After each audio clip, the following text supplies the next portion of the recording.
10 വയസ്സായ ഒരു കുട്ടിയുടെ മാനസിക സംഘർഷത്തിന്റെ കഥയാണിത്. ശരീരത്തിൽ എവിടെയൊക്കെയോ വേദനയുണ്ടെന്നും കുറെ ഡോക്ടേഴ്സിനെ കാണിച്ചിട്ട് മാറിയിട്ടില്ലെന്നും പറഞ്ഞാണ് അച്ഛനും അമ്മയും ആ കുട്ടിയെയും കൊണ്ടുവരുന്നത്. നെഞ്ചിനകത്ത് നിന്ന് എന്തോ ബൾജ് ചെയ്ത് പുറത്തേക്ക് വരുന്ന ഒരു ഫീൽ ഉണ്ടെന്നും തനിക്ക് ക്യാൻസർ ആണെന്നും ക്യാൻസർ വന്ന് മരിച്ചു പോകുമെന്ന് കുട്ടി പേടിക്കുന്നുണ്ട്. എവിടെ നിന്നാണ് ക്യാൻസറിനെ കുറിച്ച് അറിഞ്ഞതെന്ന് ചോദിച്ചപ്പോഴാ കുട്ടി പറയുന്നത് കുടുംബത്തിൽ ആർക്കൊക്കെയോ ക്യാൻസർ വന്നിട്ടുണ്ടത്രേ.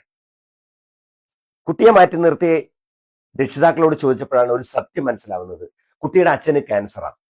പക്ഷേ ഒരിക്കലും കുട്ടിയെ ഇത് അറിയിച്ചിട്ടുണ്ടായിരുന്നില്ല. പിന്നെ എങ്ങനെയാണ് ക്യാൻസറിനെ കുറിച്ച് കുട്ടി അറിയുന്നത്? ഇവിടെ നമ്മൾ മനസ്സിലാക്കേണ്ട ഒരു സത്യമുണ്ട്. കുട്ടികൾ നമ്മൾ മറച്ചു വെക്കുന്നത് ഒളിഞ്ഞു നിന്ന് പഠിക്കുന്നു.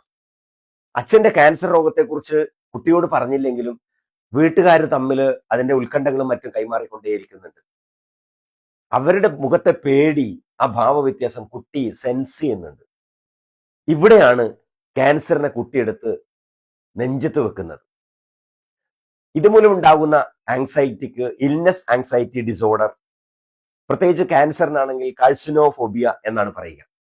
ഇവിടെ ഇൽനെസ് ആങ്സൈറ്റി ഡിസോർഡറിനെ കുറിച്ചോ കാഴ്സിനോഫോബിയയെ കുറിച്ചല്ല ഞാൻ പറയാൻ ഉദ്ദേശിക്കുന്നത്. മറിച്ച് ഇത്തരം സംഗതികൾ നമ്മൾ കുട്ടികൾ അറിയാതെ ഹാൻഡിൽ ചെയ്യുമ്പോൾ കുട്ടികൾ എങ്ങനെയാണ് അത് ഏറ്റെടുക്കുന്നത് എന്നുള്ളതിനെ കുറിച്ചാണ്. നമ്മുടെ മനസ്സിൽ ചെറുതായിട്ട് തോന്നുന്ന ചില സംഘർഷങ്ങൾ കുട്ടികൾക്ക് അതൊരു വലിയ കടൽ പോലെയാണ്. ഇവിടെ എൻ്റെ ഒറ്റ ചോദ്യമേ ഉള്ളൂ, ഇത്തരം സംഗതികൾ കുട്ടികളോട് ഓപ്പൺ ചെയ്യേണ്ടതുണ്ടോ? അച്ഛന് ക്യാൻസർ ആണെന്നും അത് ഓവർകം ചെയ്യാൻ അച്ഛൻ ശ്രമിച്ചുകൊണ്ടിരിക്കുകയാണെന്നും തീർച്ചയായിട്ടും അതിനെ അതിജീവിക്കുമെന്നൊക്കെ കുട്ടി പഠിച്ചു മനസ്സിലാക്കുമ്പോൾ, അതിന്റെ സംഘർഷങ്ങൾ കുറെയെങ്കിലും കുട്ടിയായിട്ട് ഷെയർ ചെയ്യുമ്പോൾ അത് കുട്ടിയുടെ മെന്റൽ ഹെൽത്തിനെ അത് പോസിറ്റീവായിട്ട് ബാധിക്കുകയല്ലേ ചെയ്യുക. നിങ്ങൾക്ക് എന്താണ് തോന്നുന്നത്? നിങ്ങളുടെ അഭിപ്രായങ്ങൾ കമന്റ് ബോക്സിൽ മെൻഷൻ ചെയ്യുക.